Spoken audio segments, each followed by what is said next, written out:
ഏവർക്കും pink news ചാനലിന്റെ വാർത്തകളിലേക്ക് സ്വാഗതം. വാർത്തകൾ ഒറ്റനോട്ടത്തിൽ. ആട്ടവും പാട്ടവുമായി VBS 5-ാം ദിവസം പിന്നിട്ടു. ലേലം വിളിയിൽ തിളങ്ങി അനീഷ്. VBS ഗെയിംസിൽ തരംഗമായി മാറിയ മിഥുൻ. VBSൽ സ്വയം പൊങ്ങി അഫിൻ സാർ. കുട്ടികളെ കബളിപ്പിച്ചു അജിൻ സാർ. വാർത്തകൾ വിശദമായി. ആട്ടവും പാട്ടവുമായി VBS 5-ാം ദിവസം പിന്നിട്ടു. VBS 5-ാം ദിവസം അതിഗംഭീരമായി തന്നെ നടന്നു. ജുവാന്റെ മുദ്രാവാക്യങ്ങളിലും ആരോന്റെ പ്രാർത്ഥനയോടും കൂടി VBS ആരംഭിച്ചു. പ്രകാശം ആശയവിനിമയം എന്ന വിഷയത്തെപ്പറ്റി അല്പനേരം ചിന്തിക്കുകയും തുടർന്ന് ക്ലാസുകൾ ആരംഭിക്കുകയും ചെയ്തു. ലേലം വിളിയിൽ തിളങ്ങി അനീഷ്. ഇന്നലെ ലേലം അതിഗംഭീരമായി തന്നെ മുന്നോട്ട് പോവുകയുണ്ടായി. അത് എടുത്തു പറയേണ്ടത് എന്തെന്നാൽ ലേലം വിളിച്ച വ്യക്തിയെക്കുറിച്ചാണ്. അനീഷിന്റെ ലേലം വിളിയിൽ ആകൃഷ്ടരായ ചില വ്യക്തികൾ തങ്ങളുടെ വ്യാപാര സ്ഥാപനങ്ങൾക്ക് ഇത്രയും കഴിവുള്ള വ്യക്തി ആവശ്യമുണ്ടെന്നും തുടങ്ങിയ ഓഫറുകൾ നൽകുകയും ചെയ്തു.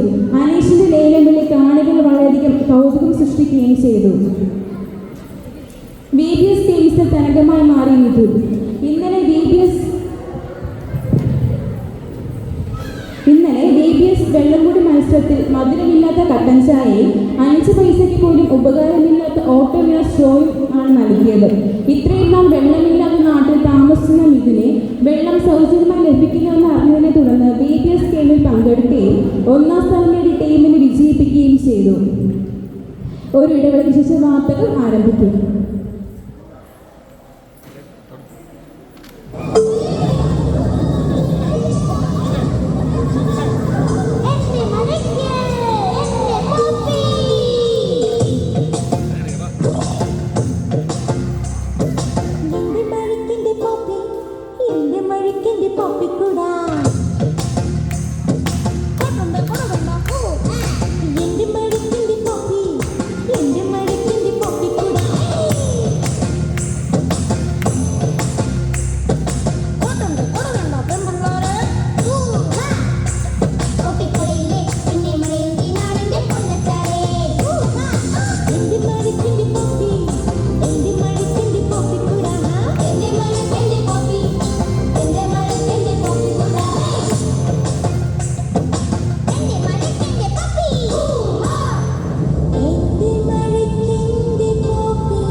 വാർത്തകൾ തുടരുന്നു.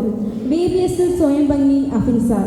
VBS ഡയറക്ടർ ഒരാളായ അഫിൻ സാർ കുട്ടികൾക്ക് മിഠായിയും ബലൂണും കൊടുത്ത് കുട്ടികളെ വശീകരിച്ച് താൻ ഹീറോ ആണെന്നും സ്ട്രോങ് ആണെന്നും കലാമണ്ഡലത്തിലെ അധ്യാപകനാണെന്നും താൻ 0 കുട്ടികളെ ദിവസവും പരിശീലിപ്പിക്കുകയാണെന്നും ആയതിനാൽ ആര് ചോദിച്ചാലും താൻ നല്ല സാറാണ്, കുട്ടികളെ പ്രിയങ്കരനാണെന്നും പറയുവാൻ കുട്ടികളെ പ്രേരിപ്പിക്കുന്നു. കുട്ടികളെ കബളിപ്പിച്ച് അജിൻ സാർ. കുട്ടികൾ നിശബ്ദരാക്കുന്നതിന് വേണ്ടി നിങ്ങളെ കാണുവാനായി ഒരു അതിഥി എത്തുന്നുണ്ട് എന്ന് പറഞ്ഞ് കുട്ടികൾ കൗതുകം സൃഷ്ടിക്കുകയും ആഹ്ലാദഭരിതരായ കുട്ടികൾ ആരാണെന്ന് ചോദിച്ചപ്പോൾ തനിക്ക് പ്രിയങ്കരനായ സുഹൃത്ത് ടോം ആണ് വരുന്നതെന്ന്, അങ്ങ് സ്വിറ്റ്സർലാൻഡിൽ നിന്നും നിങ്ങളെ കാണുവാനായി എത്തുന്നു എന്ന് വ്യാജവാദം പ്രചരിപ്പിക്കുകയും ചെയ്തു. ഇതിൽ സംശയം തോന്നിയ കുട്ടികൾ CBIയുമായി ബന്ധപ്പെടുകയും തുടർന്ന് നടന്ന അന്വേഷണത്തിൽ അജിൻ സാറിന്റെ മൊഴി വ്യാജമായിരുന്നു എന്ന് വെളിപ്പെടുകയും അജിൻ സാറിനെ പോലീസ് അറസ്റ്റ് ചെയ്യുകയും ചെയ്തു. ഇതോടുകൂടി വാർത്തകൾ അവസാനിച്ചു. നമസ്കാരം.